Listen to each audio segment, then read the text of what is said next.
So, Killa Sound Station. Tell us a little bit about your sound. Killa Sound Station was started out in the whole entire Midwest region around 2000. I was around 2001, 2002. Basically, it was just, putting a sound system together to represent the whole entire Midwest. What we started out doing first was trying to endorse the sound within the Midwest areas because most people when I have a song in the Midwest sound, they're just located in the central area.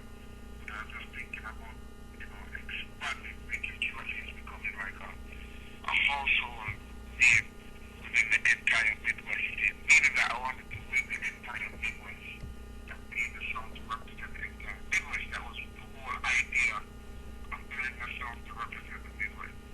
When it started out, it was just me alone. And a lot of people usually get confused and say like DJ Killa but it's not usually just the people say, no, it's not the DJ, it's not the first like in order to do the day here. It's just basically I wasn't cutting any dogs or not like that. It was just basically, building like like a library or something like a catalog, but I'm building this thing called Killa Sound Station. So maybe you should never really took it too seriously. It came so around the third year after into the song, I started cutting dubs. We started getting some big dances, the Stone and the Genie in the Milwaukee area. That's where we had started out first. Does Killa Sound Station also have a physical sound system? Yeah, we do. We do. And personally, that song resides in TRELAWNY, which is in Jamaica. Hearing you mention that your physical sound system is located in Trelawney, Jamaica, what other areas are the members of Killa Sound Station located in? I would say in 4 different areas: Jamaica, Florida, Atlanta, and Chicago, via Milwaukee. Chicago, Milwaukee, I would consider one area, just like an hour difference in travel time. But basically, what happened was during that time of delay, we're expanding, and then they started getting like double days and stuff like that. Yes. So I needed at that time we linked up with Bonita, usually get doing a lot of advice with and stuff like that. So advice and stuff like that, like, the direction we need to go and such forth. To get that time of the growth it's like, I started looking around for, local talent, with the fields that are good, but they never really get the opportunity to really shine. Okay. Because they get overlooked, because they're young and such forth. So I started recruiting young, talented individuals. Lionface, tell us, do you have a vinyl record collection?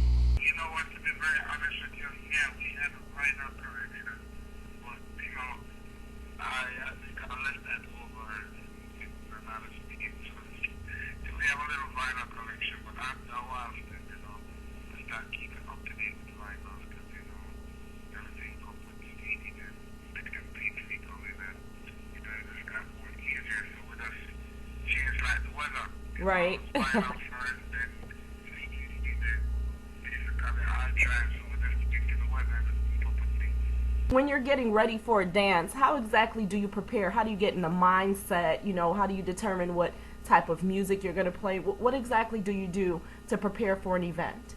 Basically sit down and organize a playlist. You have certain directions to go. You have different type of crowds. So basically, every town you have the culture, oldies, dancehall, jiggy, clash. Basically, what you do now is just set up like a couple of playlists and for each dancehall areas. And then what I do now, I set it up where I have it set to a point where I can go in any direction. Now, when I go to a dance now, basically, with the experience that I have, I observe the crowd. I look at the age group, I look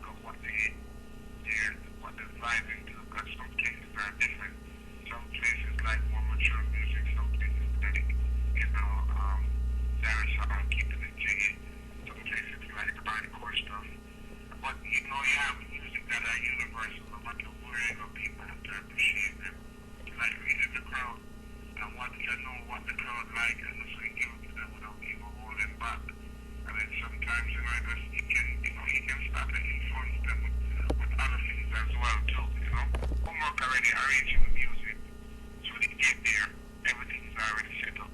You just have to just read the crowd and know what direction to go, what lane to go, and when when you go on that lane, just make sure that they enjoy it to the fullest. I heard you say that music is universal.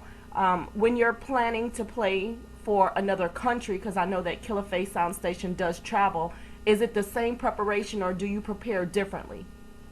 Well, I'm working on because if we're going to Canada, if we're going to England, if we're going to Europe, if we're going to the Caribbean, but make sure we do my homework because you see the funny thing about music, you see what is hot here, what you expect what is going on here.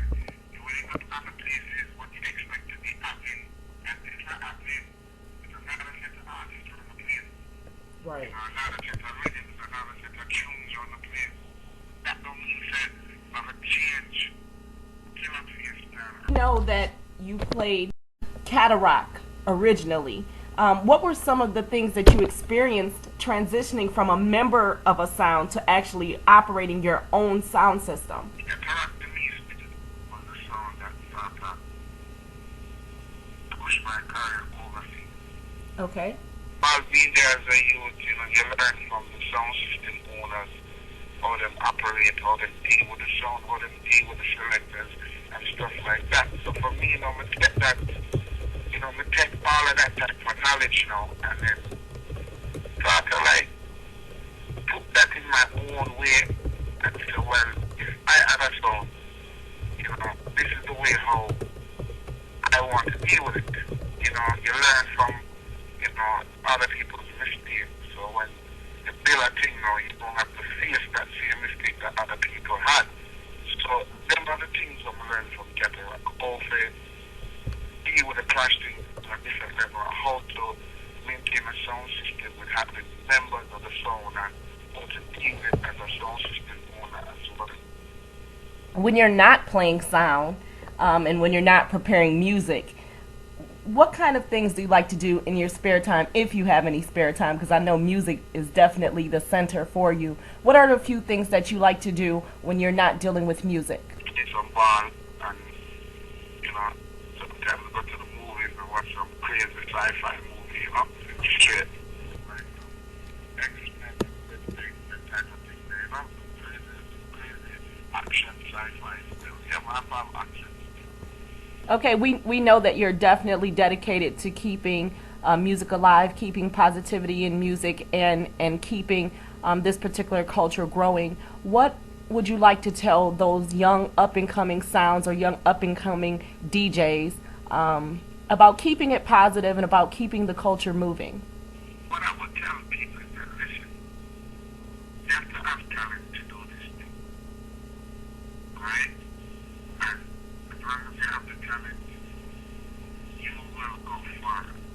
Because as a youth growing up, if someone had tell me where I want to be now, when I was 13, I wouldn't believe them. So if you guys do it, no matter who comes your direction, just keep doing it, keep fighting for it, trying to make it, and it will pay off. It will pay off straight. It will pay off.